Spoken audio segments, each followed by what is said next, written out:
momento você pode se assentar, pode ficar à vontade. Nós agora vamos ouvir a palavra de Deus. E para isso, irmãos, eu quero que você abra a palavra de Deus comigo, lá em Lucas 24, verso 49. A palavra de Deus diz o seguinte: E eis que sobre vós veio a promessa de meu Pai. Ficai, porém, na cidade de Jerusalém, até que do alto sejais revestidos de poder. Então nós acabamos de ler, irmãos, que o poder de Deus sobre nós era uma promessa. E Jesus Cristo anunciou essa promessa aos seus discípulos. E por que que o poder era uma promessa? Primeiro nós temos que entender que o reino de Deus é um reino de poder. Por que que é um reino de poder? Porque Deus detém todo o poder. Não existe poder fora de Deus. Ele detém todo o poder e toda a autoridade. E quando alguém detém algo, quando alguém é dono de algo, esse alguém que é dono, ele decide fazer com o poder dele aquilo que ele quer. E como dono do poder, ele também deu ao seu filho esse poder. Em Mateus 28, 18, o próprio Jesus diz: É-me dado todo o poder no céu e na terra. Então o Pai compartilhou com o seu filho o seu poder. E esse mesmo poder ele decidiu compartilhar conosco. Por isso que ele diz, fica aí, espera que em um momento vocês vão ser revestidos de poder. Lá em Atos 1:8 diz assim: Mas receberão poder quando o Espírito descer sobre vocês, e serão minhas testemunhas em Jerusalém e em toda a Judéia e Samaria e até os confins da terra. Então nós recebemos poder para sermos testemunhas de Cristo. O que é ser testemunhas de Cristo? É testemunhar do poder de Deus, é testemunhar aquilo que o poder de Deus fez nas nossas vidas. E quando nós testemunhamos de Cristo de forma poderosa, realmente usufruindo desse poder, não tem como as pessoas não serem atraídas por esse testemunho. Quando nós temos dificuldade de testemunhar, é provável que nós ainda não temos esse poder de forma suficiente na nossa vida. Quando que essa promessa se tornou uma realidade? Lá em Atos 2 diz que um dia eles estavam reunidos em uma casa, que de repente um vento impetuoso veio, tomou aquele lugar. E quando aquele vento impetuoso toma aquele lugar, todos aqueles que estavam naquele ambiente foram cheios do poder de Deus, foram cheios do Espírito Santo de Deus. E ali o poder passou a habitar nos filhos de Deus. O poder de Deus agora não era mais uma visitação, agora o poder passa a ser uma habitação. E nós fomos criados dessa forma, nós fomos criados para conter o poder de Deus. Assim como uma luva é criada, foi feita para conter uma mão, nós fomos criados para conter esse poder. O poder de Deus precisa ser nosso conteúdo e nossa satisfação. Nós precisamos entender que aquilo gera o nosso conteúdo, gera aquilo que agora nós somos em Deus, mas também é uma satisfação. Nós precisamos ser satisfeitos, entendendo que agora o poder de Deus habita dentro de nós. E quando nós falamos sobre isso, quando Jesus Cristo então fala: E eis que sobre vós veio a promessa de meu Pai, ficai porém na cidade, ou seja, espera. Não façam nada até que o poder venha sobre a vida de vocês. Jesus estava dizendo, sem o meu poder vocês não podem fazer nada. E nós, irmãos, não devemos fazer nada para Deus que seja pela nossa própria força. Tudo que nós fazemos para Deus precisa ser por causa desse poder que habita em nós através do Espírito Santo de Deus. E quando você não se sente capacitado, quando você não se sente preparado para fazer a obra de Deus, o seu desejo deveria ser buscar esse poder. O problema é que muitas pessoas vivem uma vida com Deus no nível natural porque elas não buscam esse poder, não tem o desejo por esse poder. E todo ser humano, irmãos, ele tem dentro de si esse desejo, essa necessidade pelo poder. E o diabo entendeu isso, que o ser humano tinha necessidade de poder, mas a nossa necessidade é o poder de Deus. E o diabo ele veio e apresentou um poder humano, um poder mundano. E muitas pessoas têm se apoderado desse poder e achando que são satisfeitas com esse poder. Mas, irmão, somente o poder de Deus pode nos fazer satisfeitos. Nós não podemos abrir mão de buscar o poder de Deus para buscar um poder no mundo. Porque o poder segundo o humano, irmãos, faz de nós orgulhosos e soberbos, mas o poder de Deus nos faz servos e nos faz humildes. Irmãos, é muito nítido como as pessoas não sabem lidar com o poder. A gente percebe isso, às vezes a pessoa está ali na humildade, de repente ela recebe uma oportunidade melhor de emprego e ela já muda, ela já começa a se achar superior, ela já começa a tratar as pessoas de forma diferente, tanto que é um ditado: quer conhecer alguém, dê poder a ela. Então, irmãos, deixa de lado um pouquinho o desejo desse poder humano, desse desejo de ser conhecido, porque o poder de Deus vai colocar em você um desejo de fazer Deus conhecido, de fazer o Evangelho conhecido, e é esse poder, irmãos, que nós precisamos buscar nas nossas vidas. E quando que eu passo a ter esse poder? Eu passo a ter esse poder quando eu entendo que eu já confessei Jesus Cristo como Senhor da minha vida. E a Bíblia fala então que eu me torno um só espírito com Ele, ou seja, então eu recebo esse poder dentro de mim. E quando eu recebo esse poder, eu tenho que entender com que propósito eu recebo esse poder. Muitas pessoas acham que receberam o poder de Deus para ficar assim como vocês estão, sentados numa cadeira esperando o rapto da igreja. Tem gente que recebeu o Espírito para isso, que não faz nada a não ser vir domingo, sentar numa cadeira e ouvir uma pregação e espera Jesus voltar. Será, irmãos, que algo tão precioso seria dado simplesmente para você sentar numa cadeira? Você de fato entende que esse poder que opera em você, que habita em você, é o mesmo poder que habitava em Cristo Jesus? Você entende que você flui na mesma unção que Jesus? Nós temos o privilégio de fluir na mesma unção de Cristo. E é por isso que Jesus Cristo disse que no nome dele nós faríamos as mesmas obras e ainda obras maiores. Por que nós não temos, irmãos, muitas vezes percebido as mesmas obras e as maiores, então não vamos nem falar? O que nos falta? O que está faltando para a igreja de Cristo para viver essa realidade? Falta crer, irmãos, nesse poder, falta entender por que nós recebemos esse poder. Eu quero que você abra a palavra de Deus comigo lá no livro de Mateus 10, versículo 1 e depois o 7 e o 8. E chamando os seus 12 discípulos, deu-lhes poder sobre os espíritos imundos para expulsarem e para curarem toda enfermidade e todo mal. 7.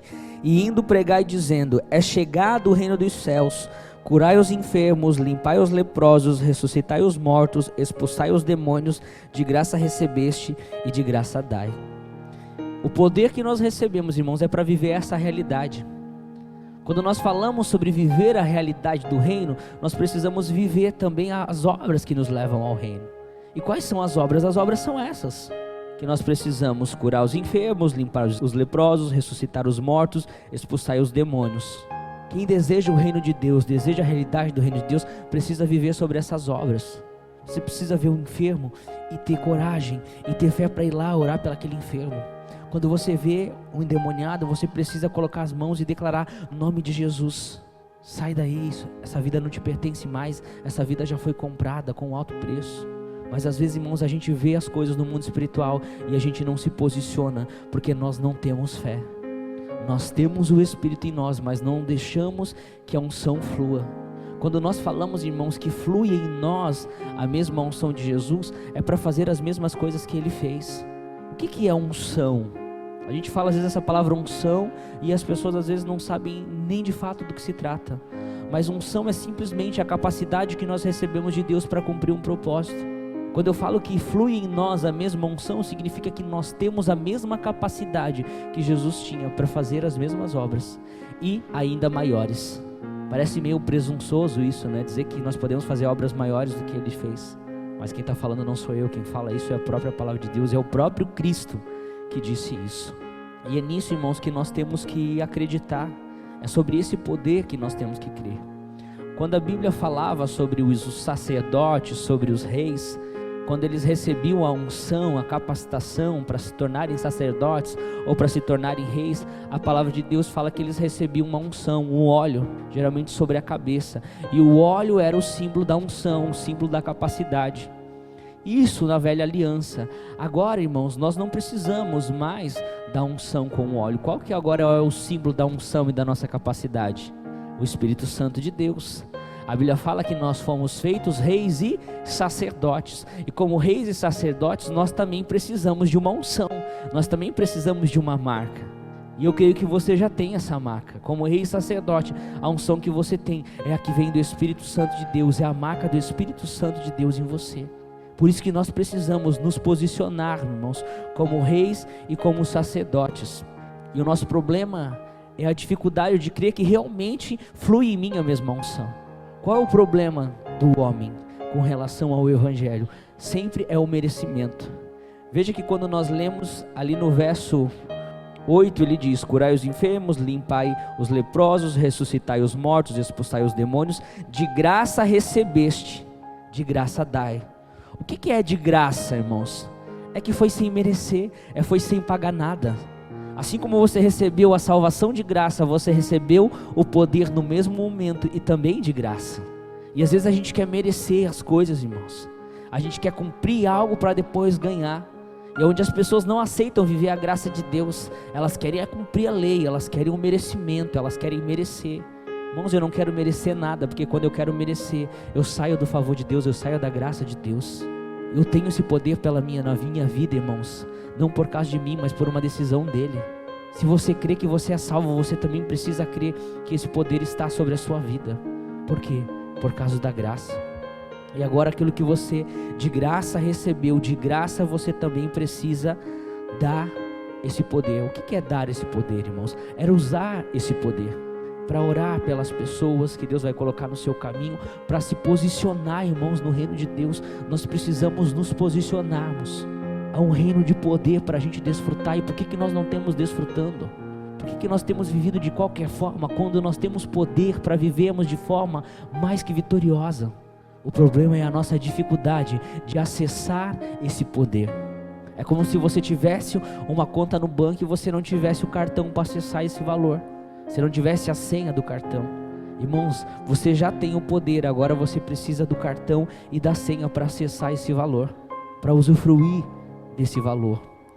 E o próprio Jesus nos mostra, irmãos, como é que nós acessamos esse poder. E agora eu quero que você abra o livro de João 14, 12. Na verdade vos digo, que aquele que crê em mim também fará as obras que eu faço, e as fará maiores do que estas, porque eu vou para o meu Pai, e tudo quanto pedides em meu nome eu farei, para que o Pai seja glorificado no Filho. Se pedides alguma coisa em meu nome, eu os farei. Então nós acessamos esse poder quando nós entendemos que nós acessamos esse poder por intermédio do nome de Jesus. Todas as coisas no mundo espiritual acontecem por intermédio do nome de Jesus. Não há nada que mova o mundo espiritual a não ser o nome de Jesus. Mas por que o nome de Jesus se tornou tão poderoso? Por que há tanto poder no nome de Jesus? E a própria palavra, irmãos, nos mostra porque há poder no nome de Jesus. É uma passagem muito conhecida, mas eu quero ler com você, está lá em Filipenses 2,5. De sorte que haja em vós o mesmo sentimento que houve também em Cristo Jesus, que sendo em forma de Deus, não teve por usurpação ser igual a Deus, mas fez a si mesmo de nenhuma reputação, tomando a forma de servo, fazendo-se semelhante aos homens, e achado na forma de homem, humilhou-se a si mesmo, sendo obediente até a morte e morte de cruz. Por isso também Deus o exaltou soberanamente, e lhe deu um nome que está sobre todo nome, para que ao nome de Jesus se dobre todo o joelho dos que estão nos céus, na terra e debaixo da terra. Com isso, irmãos, nós podemos entender que por causa desse sentimento que houve Jesus de humildade, de sendo Deus, se tornou homem e servo, o nome dele foi exaltado sobre todo nome. E um dia todo joelho vai ter que se dobrar perante esse nome. Aqueles que estão no céu, na terra e debaixo da terra, ou seja, todas as criaturas vão ter que se dobrar, vão ter que se prostrar diante ao Senhor da glória. E a boa notícia, irmãos, é que você já faz isso. A boa notícia é que o fato de estar aqui significa que você já se prostra diante desse Senhor. Mas há muitas pessoas que talvez já morreram, por isso que diz debaixo da terra, que morreram blasfemando esse nome, que morreram negando esse nome, mas um dia vão ter que se prostrar diante do Senhor da glória e reconhecer que não há outro nome maior que o nome de Jesus Cristo. E foi a cruz, irmãos, que deu então todo esse poder a Jesus. Foi esse ato de humilhação. E qual é a boa notícia para você? A boa notícia é que a Bíblia diz que você é co-herdeiro em Cristo Jesus. Ou seja, em Cristo você é herdeiro das mesmas promessas. Tudo aquilo que Deus disse que o Filho tem, você também tem. Ou seja, você também detém todo o poder que você precisa para cumprir todas as obras, para ver todas as mudanças na sua vida. Mas tudo no mundo espiritual, irmãos, precisa ser por intermédio de Jesus. O problema é que a religião às vezes tem dado outros caminhos para se achegar a Deus. Mas a Bíblia diz que Jesus diz: eu sou o caminho, a verdade e a vida. Não há outro caminho. 1 Timóteo 2,5 diz: há um só Deus e um só mediador entre Deus e os homens, Jesus Cristo, o homem. Não existe outro meio de ir até Deus a não ser Jesus. Quando eu tento exercer a fé, irmãos, por outro meio, eu acabo não alcançando êxito. Nossa fé, ela perde o efeito se ela não é movida pelo nome de Jesus. A nossa fé precisa ser movida pelo nome de Jesus. O problema é que nós aceitamos, irmãos, alguns conceitos e algumas culturas que nos afastam da presença de Deus, que nos levam por outros caminhos.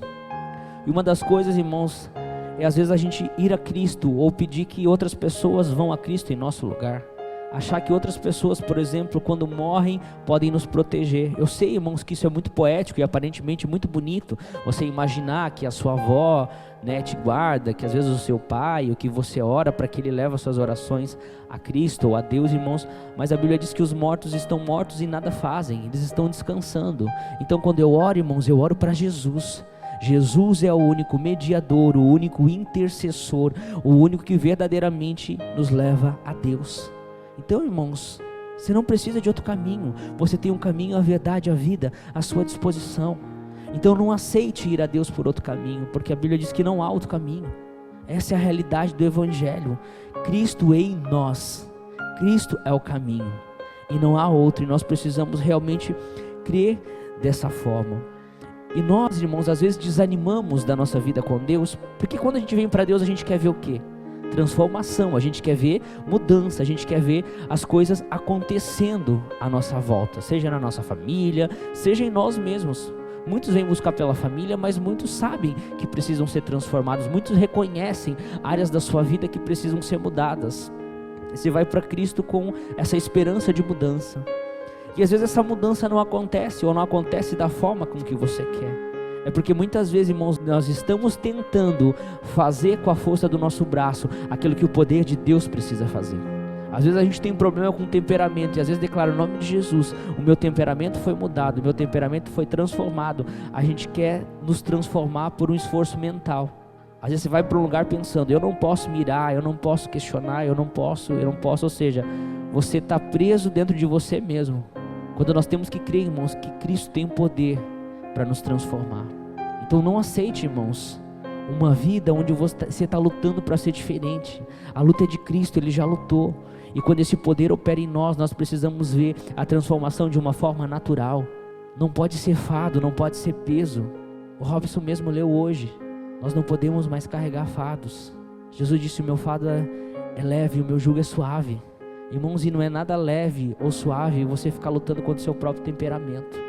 Ou seja, precisamos crer no poder de Deus, precisamos pedir as coisas de forma correta, com a fé correta. E o próprio Jesus mostra, irmãos, porque muitas vezes nós pedimos as coisas e não alcançamos, pedimos para ser transformados e não somos, pedimos pela nossa família e aquilo que a gente pede não acontece. Lá em João 16:24, o próprio Jesus diz assim: até agora nada pedistes em meu nome. Pedis e receberei, para que a vossa alegria seja completa. O que Jesus estava dizendo? Vocês têm pedido, mas não têm pedido em meu nome. Quando vocês pedirem em meu nome, certamente vocês receberão, para que a alegria de vocês seja completa. Muitos de nós não temos uma alegria completa porque nós não temos as nossas orações atendidas, não temos a sensação que nós somos ouvidos no mundo espiritual, e por isso nós não temos essa alegria completa dentro de nós. Mas quando nós tivermos a certeza que por causa do nome de Jesus as nossas orações são ouvidas e respondidas, a nossa alegria passa então a ser o quê? Completa. Mas tudo isso, irmãos, não é simplesmente por causa de declarar uma palavra. Isso não é porque eu sei declarar Jesus, porque qualquer criança, irmãos, se você ensinar, consegue declarar o nome de Jesus. O poder não está na palavra, mas o poder está em conhecer o Deus daquela palavra, em conhecer de fato quem Cristo é e entender o que o nome dele representa. É que hoje, irmãos, nós temos um conceito de nome muito diferente do que se tinha naquela época. Hoje, como é que se escolhe um nome? Como é que alguém decide dar um nome a alguém? Pode ser vários motivos. O primeiro, às vezes, é uma homenagem, né? Eu gosto muito daquele jogador, quando, né, eu tiver um filho, eu vou colocar o nome daquele jogador. Às vezes tem gente que bota nome de jogador, nome de atriz, nome de ator, nome de cantor. Ou o próprio pai ou a própria mãe pensa, eu vou homenagear o meu marido, vou colocar, não vou dizer porque o nome do nosso filho vai ser Júnior, né? Daí eu não sei se é a mulher que homenageia, se é o próprio homem que gosta muito do seu nome, né, e faz uma homenagem a si mesmo, colocando o nome do filho, aonde nascem, né? Então o Júnior, irmãos, é uma forma de homenagear, ou às vezes o neto também, né? Às vezes não é Júnior, mas é neto. Outra forma, irmãos, é uma questão de gosto. Você escuta um nome em algum lugar e diz, meu filho vai se chamar isso. E outro motivo, irmãos, é uma tendência. Por muito tempo atrás, todo mundo se chamava, a maioria era João e a Maria, né? Metade da população se chamava João ou se chamava Maria. Agora, de tempos em tempos, irmãos, parece que tem o nome da moda. Agora, daqui talvez alguns anos, quando você não vai falar assim, como é que é o nome lá do João, da Maria, você vai dizer, como é que é o nome lá do Enzo, da Valentina, né? Que é um nome que está muito em evidência, né? Tem muito Enzo, muito Valentina, por quê, irmãos? É um nome que tem sobressaído. Mas, irmãos, para nós é só um nome. Mas antigamente, quando se dava um nome a algo, quando se escolhia um nome a algo, se atribuía algo muito mais profundo ao nome. O nome não era simplesmente um nome, o nome falava de uma natureza, o nome falava de uma identidade, os nomes tinham atributos. Lá em Isaías, quando Isaías vai falar acerca de Jesus, ele nem fala qual é o nome, mas ele fala o que vai ser aquele nome. Se você for lá ver Isaías 9,6, ele diz assim, o seu nome será maravilhoso, conselheiro, Deus forte, Pai da eternidade, príncipe da paz. Tudo isso eram atributos do nome de Jesus. E quando eu clamo esse nome, todos esses atributos vêm em meu favor. Todos esses atributos começam a agir na minha vida. O nome era tão importante que quando Deus mudava a identidade de alguém, Ele mudava também o nome, porque o nome estava atrelado à identidade. Quando Deus tem um encontro com Jacó e muda a história dele, ele fala assim, agora você não é mais Jacó, o usurpador, o trapaceiro. Agora você é Israel, porque como um príncipe lutaste e venceste. Qual que é o seu nome agora no mundo espiritual? Você foi transformado, não foi? Por que Deus não te deu um novo nome? Como que Ele te chama no mundo espiritual, será? Quando Ele olha para você, Ele não vê mais a Gilmara, Ele não vê mais Edilson, Manuel, Ele vê assim, Cristo, Cristo, Cristo, Cristo, Cristo, Cristo, Cristo. Porque Cristo nos deu uma nova identidade. Ele não nos vê mais, Ele vê Cristo em nós, a esperança da glória. Essa é a nossa esperança, porque Deus olha para você e agora Ele vê Cristo em você. Essa é a nossa esperança, essa é a nossa certeza. A nossa certeza de ter esse poder, porque nós somos a habitação desse poder. E quando nós falamos sobre o nome de Jesus, nós precisamos entender que o nome de Jesus está totalmente ligado ao nome de Deus. O Pai e o Filho, eles têm os mesmos atributos. A Bíblia fala que ninguém pode ver ao Pai, o Filho o revelou. O Pai é revelado pelo Filho. Então eles têm a mesma identidade, eles têm a mesma natureza. E quando nós falamos sobre o nome de Deus, nós precisamos entender que esse nome fala da sua natureza, seu poder, sua essência e sua glória. Por isso que na lei se fala sobre não usar o nome de Deus em vão. Não é porque o nome gasta, É porque eles entendiam que aquilo que o nome representava era de extrema glória, de extremo poder, e não poderia ser usado de qualquer forma. Assim como a presença de Deus em nós não deveria ser usada de qualquer forma, assim como a glória de Deus em nós não deveria pisar em qualquer lugar, assim como a glória de Deus em nós não deveria permitir que qualquer coisa saia da nossa boca, porque existe algo extremamente valioso dentro de nós, algo de extrema grandeza. E quando Moisés, irmãos, vai falar com Deus, é o primeiro momento em que ele se apresenta de fato a alguém. E quando Deus chama Moisés, Moisés pergunta: quem eu vou dizer que me enviou? E Deus diz: diga, o eu sou te enviou. E quando ele declara eu sou, ele está declarando muitas coisas estão sendo reveladas no mundo espiritual quando ele declara eu sou. Ele está revelando a sua grandeza quando ele não se apresenta de uma forma que Moisés espera. Moisés esperava um nome, sei lá qual, mas Moisés esperava dizer um nome. Por que Moisés esperava um nome? Na cultura egípcia, irmãos, quando se conhecia o nome de um Deus, um rosto de um Deus, se entendia que você tinha controle sobre ele. Então, se Deus tivesse se apresentado com um nome, o povo ia dizer: pronto, agora nós conhecemos, agora nós também temos o controle sobre esse Deus. E quando ele vai e diz a Faraó: diga o eu sou, ele está dizendo: vocês não têm controle sobre mim, eu detenho todo o controle, eu detenho todo o poder, porque a humanidade está na palma das minhas mãos. Quando ele fala eu sou, ele fala do seu poder. Ele está dizendo: eu sou aquilo que vocês precisarem, eu sou a sua necessidade. E quando ele fala eu sou, não é se remetendo apenas ao presente. No português, esse verbo tem a questão de tempo, passado, presente e futuro. Mas no original, quando Deus declara, essa afirmação não tem tempo. É como se ele estivesse dizendo: eu era, eu sou e eu serei para sempre. Por isso que quando ele fala que o nome dele é eu sou, se você perceber lá, acho que é Êxodo 3, ele vai dizer assim: e serei eternamente lembrado dessa forma. Irmãos, eu não sei quanto tempo faz que Moisés teve um encontro com Deus, mas eu sei que faz muito tempo, e hoje nós estamos aqui declarando que ele é o eu sou. Ele é o que detém todo o poder, o que detém toda a glória. E depois dele se apresenta como eu sou, ele também faz uma afirmação nos versículos seguintes. Ele diz que ele é o Deus de Abraão, de Isaac e Jacó. O que ele está querendo dizer com essa afirmação? Quando ele se apresenta como Deus de Abraão, Isaac e Jacó.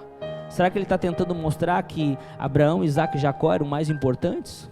Não, ele estava querendo mostrar que ele era um Deus de forma pessoal. Ele não apareceu para Moisés na multidão, ele apareceu de forma única. Deus quer falar com você também de forma única. Ele quer que você detenha esse poder de forma única. Ele é um Deus de indivíduos, e ele se revela a todos aqueles que clamam a ele com um coração sincero. Deus não faz acepção de pessoas. Por isso que ele diz: vinde a mim. Quem? Todos.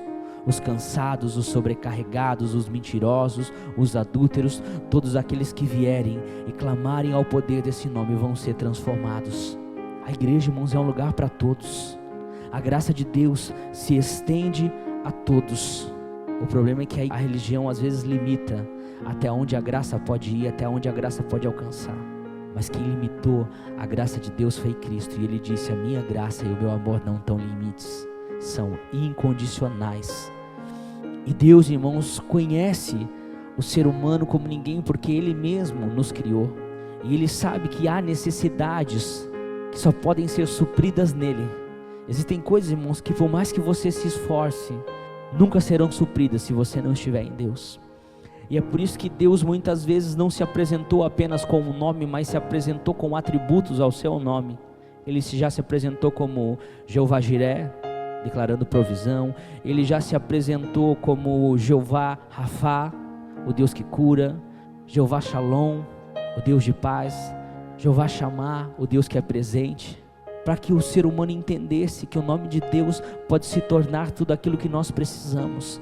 Se nós cremos no poder, irmãos, desse nome, tudo aquilo que nós pedimos ao Pai, Ele vai nos conceder.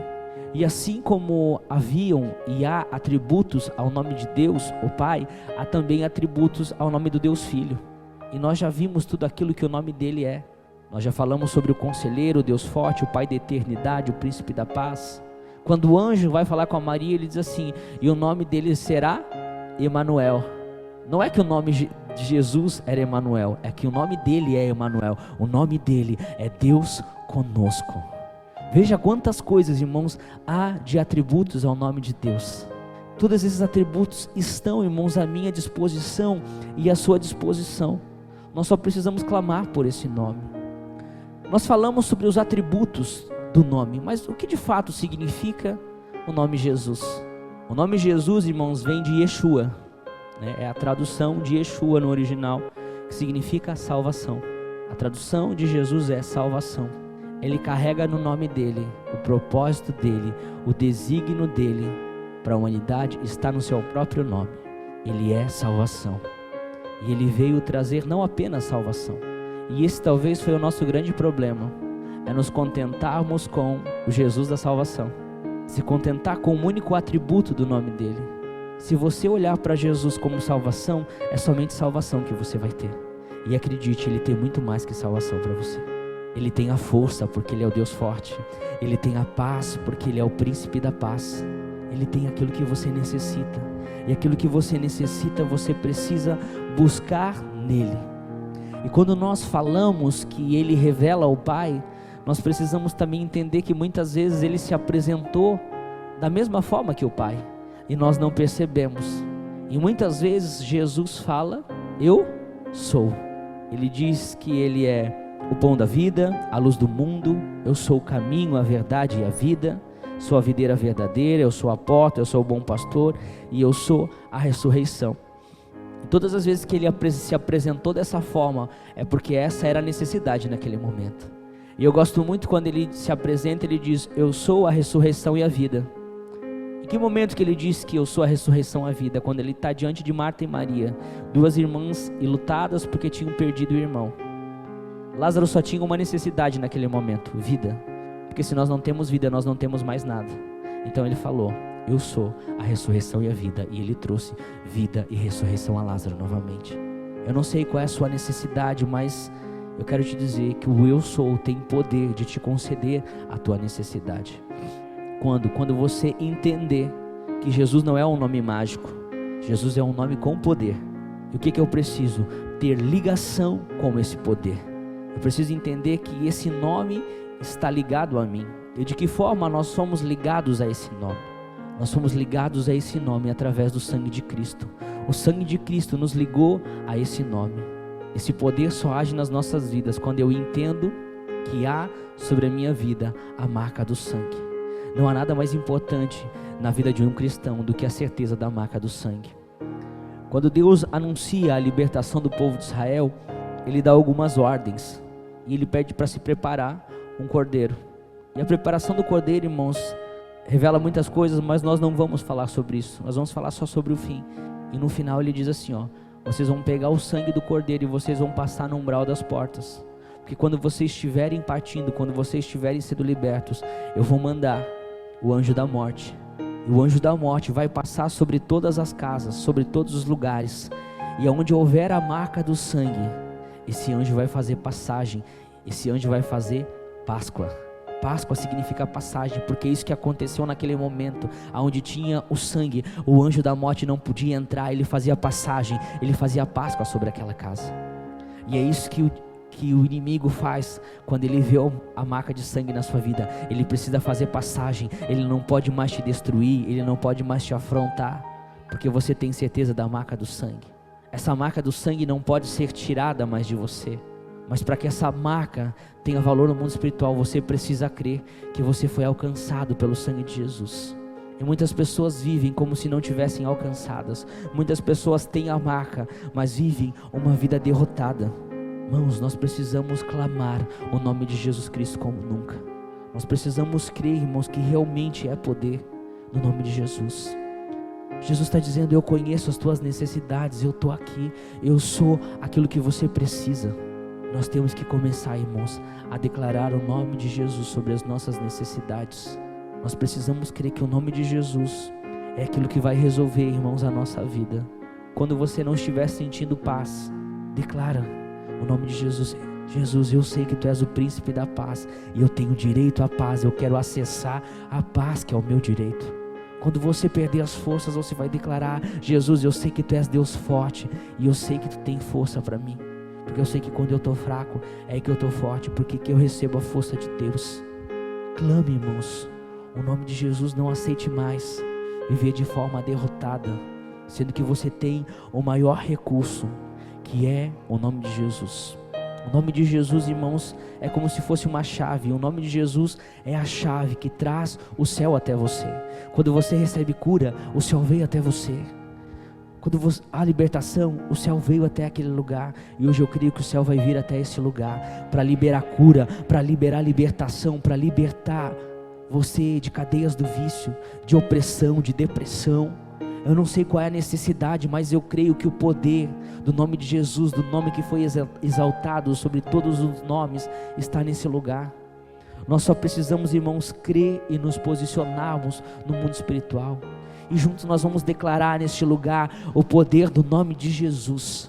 Irmãos, e eu já agradeço a Deus, porque eu sei que vai haver curas nesse lugar. Eu creio que vai haver salvação nesse lugar. Eu creio que Deus vai manifestar sinais e maravilhas nesse lugar. Mas para isso você precisa crer e clamar por esse nome.